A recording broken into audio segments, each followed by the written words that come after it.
Hello বন্ধুরা, take addiction চ্যানেলে আপনাদের স্বাগতম। তো দেখতেই পাচ্ছেন আজ একটি ক্লাস ডির অডিও অ্যাম্প্লিফায়ার বোর্ড। তো আজ এই বোর্ডটির ব্যাপারেই আমরা জানবো। তো চলুন, প্রথমে ভিডিওটির ভালো লেগে থাকলে অবশ্যই একটি লাইক করে দেবেন। তো চলুন ক্লাস ডির ওভারভিউ দেখে নিই, কী কী কম্পোনেন্ট ইউজ করা হয়েছে এবং তার কানেকশান স্পেসিফিকেশান। তো এটি সম্পূর্ণ একটি চায়না প্রোডাক্ট। তো আপনাদের লোকাল এরিয়া মার্কেটে বা অনলাইনে পেয়ে যাবেন, আর এরকম ধরনের অনেক মডেল পেয়ে যাবেন। তো চলুন কোথাও আমরা দেখে নিই। এটি একটি টার্মিনাল ব্লক দেখতে পাচ্ছেন, এখানে ভিসিসিআর গ্রাউন্ড, এটা হচ্ছে কি পাওয়ার সাপ্লাইয়ের জন্য। আর একটি 3 পিন কানেক্টর রয়েছে, এখানে অডিও ইনপুট। আর এখানে দেখতে পাচ্ছেন মেন পাওয়ার আইসির হিট সিঙ্ক। আর এখানে রয়েছে স্পিকার আউটপুট, 4টি টার্মিনাল ব্লক দেখতে পাচ্ছেন। আর সবকটাতে 50K পোটেনশিওমিটার রয়েছে, সিল্ড পোটেনশিওমিটার। এগুলোতে এই পোটেনশিওমিটার যথেষ্ট ভালো হয় লং লাস্টিংয়ের জন্য। আর এখানে দেখতে পাচ্ছেন বোর্ডের পিছনেই লেখা আমরা কি কি কন্ট্রোল পেয়ে যাচ্ছি দেখে নিই। বেস কন্ট্রোল, এটা মিডিল লেখা, অর্থাৎ মিড রেঞ্জ যে ভোকালটা হয় এটা ট্রেবল, এবং এটি মাস্টার ভলিউম। তো আর এখানে দেখতে পাচ্ছেন দুটি এসএমডি অপ অ্যাম্প ইউজ করা হয়েছে 5532। অডিওর ব্যাপারে এই আইসিটা যথেষ্ট জনপ্রিয়। আর এখানে দেখতে পাচ্ছেন দুটি ডায়োড দেওয়া রয়েছে রিভার্স ভোল্টেজ প্রোটেকশানের জন্য।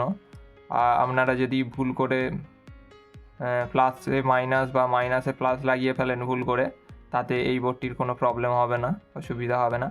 আর এটি সাধারণত একটি ক্লাস ডি, আর এই ক্লাস ডিতে মেন পাওয়ার আইসি ব্যবহার করা হয়েছে টিপিএ 3116D2। তো আমি আর এই হিটসিংটি খুললাম না, কারণ খোলা উচিত নয়, কারণ এই এসএমডি কম্পোনেন্ট, এই হিটসিংটি তোলার ফলে এসএমডি কম্পোনেন্ট ড্যামেজ হতে পারে। আর এসএমডি কম্পোনেন্ট ড্যামেজ হলে বোর্ডটি বাতিল হয়ে যাবে। তো আপনারাও কোনো দিন এই হিটসিং খুলতে যাবেন না। তো তারপরে আসি আমাদের ইনপুট ভোল্টেজ এবং আউটপুট। তো আমি এখানে পার্সোনালি ইউজ করে দেখেছি 12 ভোল্টে 12 ভোল্ট 2-3 অ্যাম্পিয়ারে খুবই অল্প ওয়াটেজ এখানে আউটপুট দেয়। তো আপনারা যদি ফুল পোটেনশিয়ালে ইউজ করতে যান, অর্থাৎ একটা অ্যাভারেজ পটেনশিয়ালে, তো আপনারা এটাতে 20 ভোল্ট 4 অ্যাম্পিয়ার ইউজ করবেন।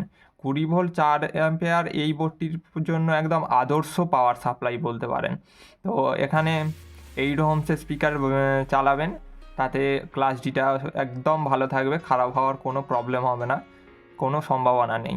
আর 4 ohmsও চালাতে পারেন, তো 20 ভোল্টের নিচে ইউজ করলে ভালো হয়। আর এখানে মোটামুটি টিপিএ 3116D2 ডেটা শিট দেখতে পাবেন যে 24 ভোল্ট 5-6 অ্যাম্পিয়ার সাপোর্ট নেয়। কিন্তু শুধু পাওয়ার আইসি দিয়েই অ্যাম্প্লিফায়ারের ইনপুট নির্ধারণ হয় না, এর যে ড্রাইভার সেকশান রয়েছে সেটার উপরও নির্ধারণ করে যে পাওয়ার আইসিটা কত ইনপুট নেবে বা কত আউটপুট দিতে পারে। তো সাধারণত এই একটি ক্লাসটি, তো আপনারা সাধারণ নর্মাল ইউজের জন্য এটি ব্যবহার করতে পারেন। আর এই বোর্ডটির যথেষ্ট নয়েজ রয়েছে। তো আপনারা যদি খুব প্রফেশনাল ব্যাপারে এটি ইউজ করতে চান, তো এটি একদমই সুইটেবল নয়। তো নর্মাল ইউসেজের জন্য ঠিক আছে।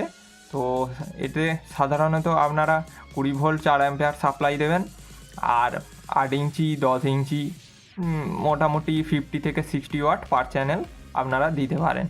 আর অবশ্যই যদি 20 ভোল্ট বা 20 ভোল্টের বেশি আপনারা ভোল্টেজ ইনপুট দেন, তো আমার রেকমেন্ড অনুযায়ী এটি 8 ohmsই লোড দেবেন। আর যদি 4 ohms লোড দিতে হয়, অবশ্যই 20 ভোল্টেজের নিচে লোড দেবেন। তো আজ এই ক্লাস ডির বোর্ডটা কেমন লাগলো আপনাদের অবশ্যই কমেন্টে জানাবেন। আর লোকাল এরিয়া মার্কেটে আপনাদের এটি কত দাম নেয়, তো অবশ্যই কমেন্টে জানাবেন।